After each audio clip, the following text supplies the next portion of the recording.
오늘은 그 기사화 된 거 중에서 그쵸, 그 5월 초에 5월 초에 이제 기사화 된거 더 찍은 거를 하여튼 5월 초에 그쵸, 5월 초에 아니, 보겠습니다. 이제 선고된 게 있어서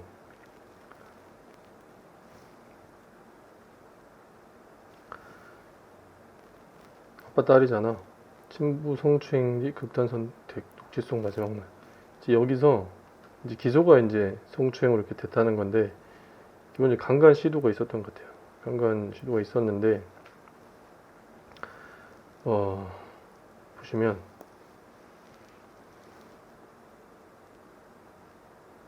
제가 이렇게 보니까 이제 MBC에서 이렇게 이제 보도를 하고 다른 언론사에서 이제 받아 쓴 것 같더라고요. 그런데 아내와 이혼 뒤 따로 살다 오랜만에 만난 대학생 딸을 성추행했던 아버지가 판결을 앞두고 있다. 예. 근데 지난해에 이제 극단 피해자가 이제 딸이 극단적인 선택을 했죠. 그래서 직접 수사기관에 제출한 녹취록 내용이 언론에 공개됐다. 검찰은 이제 친족 관계에 의한 강제추행 혐의를 받은 A씨 재판에서 10년을 구형했다는 거예요. 어디 보니까 이제 7년 구형했다는 말도 나오고 이제 정확한 거는 모르겠는데 10년 정도 구형을 한 것 같아요. 근데 문제가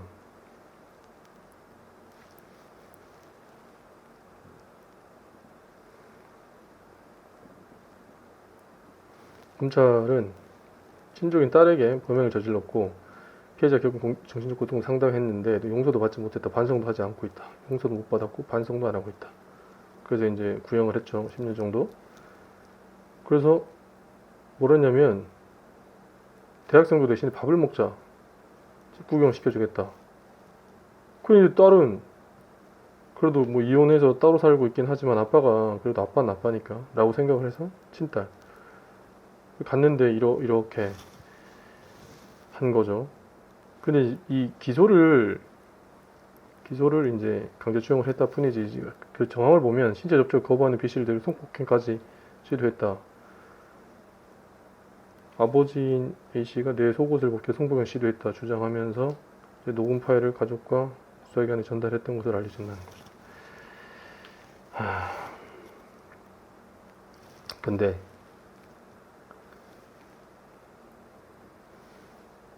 제가 도망을 가다가 아빠 딸이잖아. 아빠 딸이니까 라는 목소리가 담겨 있다는 거예요. 이게 녹취에. 그리고 이제 강간 혐의가 아닌 강제추행을 적용됐다는 거예요. 근데 당시에 이제 이 피해자를 지원한 그 기관에서 이제 선임해준 변호인으로 제가 봤는데 뭐라 그러냐면 친부고 친딸이기 때문에 경찰이 피해자 한 명의 얘기를 듣고 성범죄라 단정하기 쉽지 않다라고 설명을 했대요. 저는 이게 무슨 말인지 그래서 이게 이게 옳다는 건지 경찰의 이런 판단이 그렇게 해서 이렇게 판단한 것 같다 이렇게 이제 선회를 해서 이 변호사분이 이렇게 얘기를 하는 건지.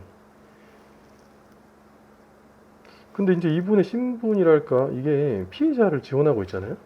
근데 이제 경찰 읽기에 따라서는 경찰이 피해자 한 명 얘기만 듣고 성범죄라 단정하기 쉽지 않아요. 저는 이게 가해자 쪽 변호사가 얘기하는 건가? 라고 싶을 그런 생각이 들 정도로 약간 유체이탈 화법 같기도 하고 뭔가 좀 이상해서. 근데 이제 이게 제가 안타까운 게 이제 성범죄나 뭐 이런 이제 범죄가 문제가 되면 뭐 그럴 의도가 없이 이렇게 한 분 가해자들도 엄청 이제 멘탈이 붕괴되는 부분이 있고 이제 특히 이 성범죄 피해자들은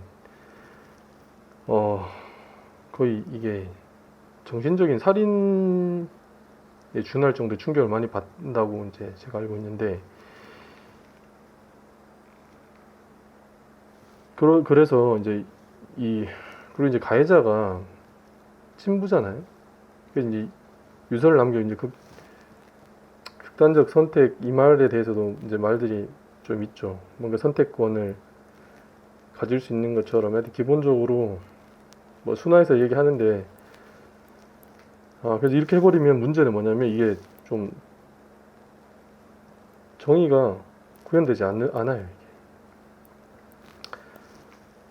이게. 물어볼 사람이 없어요. 아마 이분도 제가 이제 참 너무 안타깝고 고인의 명복을 비는데 이분이 만약에 이제 너무 힘들어도 이제 살아 계셨으면 이 당시 구체적인 정황에 대해서 이제 진술이 있었을 거 아니에요.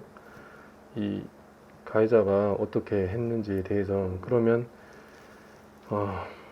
이 죄명 자체도 강제추행이 아니라 친족 관계에는 강간 혐의가 미수에 그쳤든 어쨌든 추가가 됐을 겁니다. 근데 돌아가셨기 때문에 이제 그 부분을 이제 뺀 거죠. 안타깝습니다. 그리고 근데 웃긴 거는 자 그래서 이제 이 피해자 측 변호인의 좀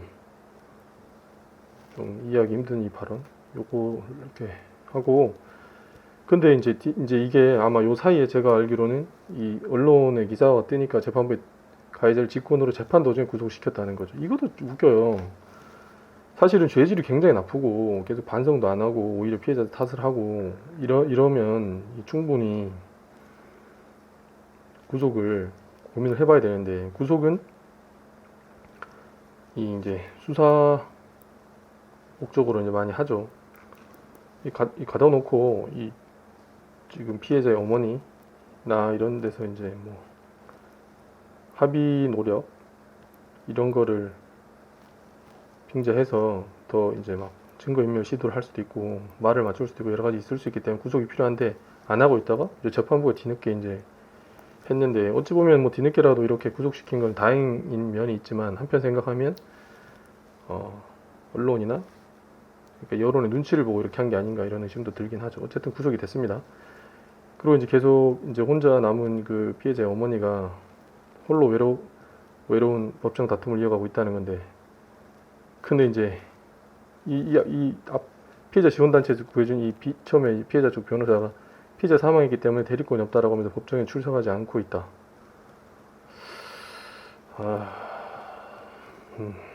노코멘트 하겠습니다. 그리고 이제 어머니를 증인을 불렀는데 뭐라고 하냐면 A씨 측이죠. 가해자, 피고인의 또 변호자가 B씨가 어릴 때부터 굉장히 문제가 있지 않았냐. 지금 다른 기사에 또 뭐 되게 심한 말을 이 피해자를 탓하는 이런 얘기를 했더라고요. 이것도 굉장히 제가 봤을 때는 적절하지 않다. 뭐 돈 받고 하는 거니까 이해 못할 바는 아닌데 제가 봤을 때는 이 실리적으로도 옳지 않다. 왜냐하면 이 정서적으로도 용서가 안 되고 여러분들 혹시 제가 이제 예전에 그 변호사 뭐 간별 좋은 변호사 성실하고 되게 이제 소통도 잘 되는 이제 훌륭한 이제 변호사분들 있죠. 근데 약간 이 정무 감각도 떨어지고 성실하지도 않고 소통도 잘 안 되면서 심지어는 해악을 끼치는 분들이 있어요. 이게 이런 경우도 볼 수 있는데 왜냐하면 특히 성범죄 이런데 피해자를 막 탓하는 증신문 하면서 이렇게 하는 경우가 있어요. 뭐 네가 유발한 거 아니냐, 옷차림이 뭐 네가 그렇죠? 이런 얘기하면 유발한 거 아니냐, 가해자 피고인이 오해할 만한 뭐 문제 행동을 한 게 아니냐, 너도 좋았던 거 아니냐, 이거 좋았던 게 아니면 거기 왜 갔냐 같이 뭐 이런 얘기 막 하는 거죠. 그러면 이제 피고인은 못해. 우리 전투력 있는 우리의 변호사님이 나의 말을 대신해주고 있구나. 하지만 재판부에서는 판사님이 굉장히 안 좋은 심증을 형성할 가능성이 굉장히 많아지죠. 그래서 결과는 뭐 실형이 선고된다든가 형량이 올라간다든가 이럴 수 있는데 또 이런 변호사분들의 특징은 또 빠져나가요. 잘. 그나마 나니까 나 정도 되니까 이 정도 나온 거다라고 하면서 그리고 내가 당신을 위해서 당신의 한을 풀어주기 위해서 이렇게 이제 대신 싸워준 거 아니냐 이럴 수도 있는데 잘 판단하시기 바랍니다. 이런 피해자를 탓하고 이런 방어 전략이 해악을 끼칠 수 있다. 그리고 지금 여기서도 막 오히려 피해자가 어릴 적부터 뭐 정신적 문제가 있었다고 딴 데서 보니까 뭐 자살 시도한 적이 있었지 않냐 뭐 이런 식으로 얘기를 막 하더라고요. 했다 하더라고 변호사가. 굉장히 위험합니다. 그리고 또 심지어 이 법정 구속되면서 나중에 두고 보자 이런 식으로 말을 했다는 거예요. 미안하다는 말 한마디 안 했고. 그래서 어머니는 형량이 더 높아야 될 것 같다. 한 사람의 문제가 아니라 가족 전체의 문제다. 이게 이제 그 전제가 뭐냐면 이 친족에 의한 강간이나 이제 성범죄 이런 거 그게 달려 있더라고요. 앞에 인터뷰에 좀 생각이 됐는데 그래서 애한테 가서 대신 내가 사과 받아왔다 그렇게 말하고 싶다라고 이제 묘겠죠. 피해자의 묘. 이제 이런 얘기를 하고 있는데 그래서 선고가 됐어요. 선고가 됐는데 여기에 5년이 지금 이제 선고해서 지금 5년이 선고가 됐고 쌍방 항소했다. 쌍방 여기서 이제 검찰도 항소하고 이 피고인 친부도 항소했다는 거죠. 검찰은 항소 안 하기 어려운 게 만약에 안 하면 불이익변경 금지라고 그래가지고 항소한 것 때문에 이 피고인이 더 불리진 않게 하거든요. 그러니까 이제 5년이 선고됐을 때 항소해가지고 검찰이 항소를 안 하게 되면 이 항소심에서는 5년 밑으로 선고해야 되는 거예요. 그래서 이걸 막기 위해서 검찰이 쌍방에서 항소를 한 거죠. 그리고 최초에 이제 10년을 구형했는데 5년 나온 건 약하게 나왔다 생각하는 검찰은. 어쨌든 자 5년이 선고되자 양쪽이 다 항소했다. 그다음에 검찰은 피고인이 반윤리적 범행을 저지르고 전혀 반성하고 있지 않고 피해자가 극단적 선택을 한 점. 그래서 이 죄에 상응하는 형이 선고되도록 노력하겠다. 10년 구형한 게 맞는 것 같아요. 자 그리고 근데 A씨는 또 지금 형이 무겁다. 라고 하고 있죠. 1심은 어떻게 판단했냐 재판부는 체질이 불량하다. 술에 취해 우발적으로 범행을 저지른 이런 게 전에 말씀드렸지만 예전에는 이 주치감경이라고 해서 술 먹었다고 해서 이제 실수한 거다 뭐 이런 식으로 하는데 하하 참 안타깝습니다. 아직도 이런 걸 가지고 참작을 해준다는 게 그 앞에 이제 나온 거죠. 불러서 강제추행한 혐의로 넘겨졌다. 물론 이제 제가 안타까운 거는 제가 말씀드렸죠. 강제추행으로 봤을 때 당한 사람은 뭐 당연히 뭐 진짜 죽이고 싶죠. 근데 뭐 이렇게 10년 구형이 돼서 5년 선고된 거 이거 자체도 야뭐 센 거 아니야? 이렇게 생각할 수 있지만 아까 말씀드렸잖아요. 이 인격적인 살인에 가깝다.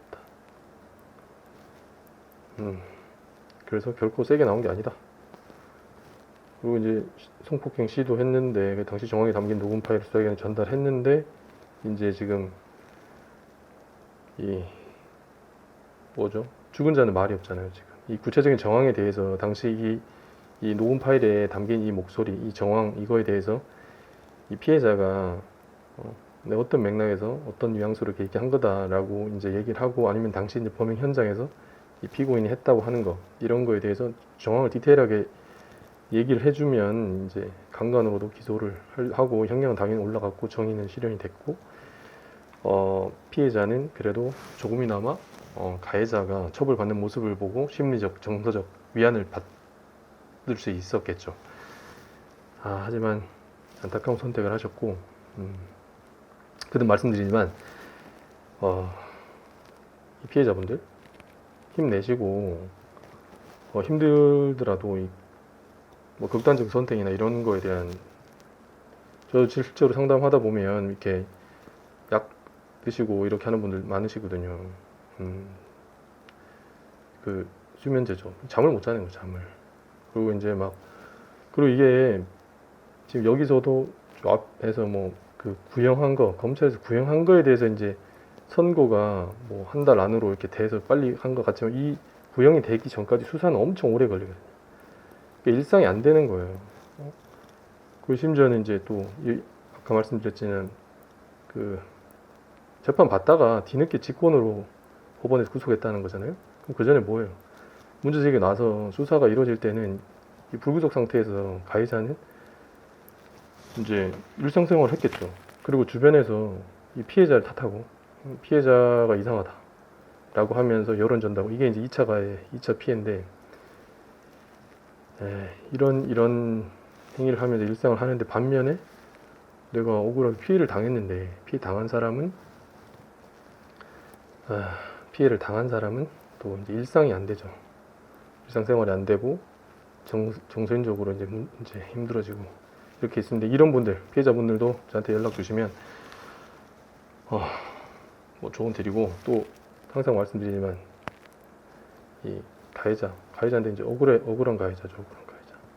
전혀 이런 이제 고의도 없었고 근데 이제 악의적으로 무고나 뭐 이런 거를 통해서 무고 당하신 분들 실제로 저희 전화 주시는데 이런 분들은 또 억울함을 풀어드려야죠. 그래서 어떤 분들이 도대체 너는 누구 편이냐 이러시는 분들이 있으신데 누구 편이 어디 있습니까 이게. 제 기본 컨셉은 억울함을 이제 풀어드리는 이제 그게 핵심이기 때문에 저는 이 사건 수임에서 자유롭잖아요 지금 우리 컨텐츠 자체가. 그래서 뭐 돈이 많이 매겨야 된다라고 하면 제가 뭐 마음에도 없지만 그럴싸한 변명 이런 거 만들어서 이렇게 하겠지만 그럴 이유도 없고 그렇습니다. 그래서 이제 친부로부터 이제 성폭행을 당했다고 이제 추정되는 그래서 이제 안타까운 선택을 하신 분의 이제 명복을 빌고 뒤늦게라도 이제 정의가 약하죠 5년은 쌍방 항소했으니까 저는 항소 지금 결과 이제 어떻게 될지 한번 지켜보시죠. 그래서 지금 제약을 안 받아요 5년 더 올라가서 제가 실현됐으면 좋겠습니다. 감사합니다.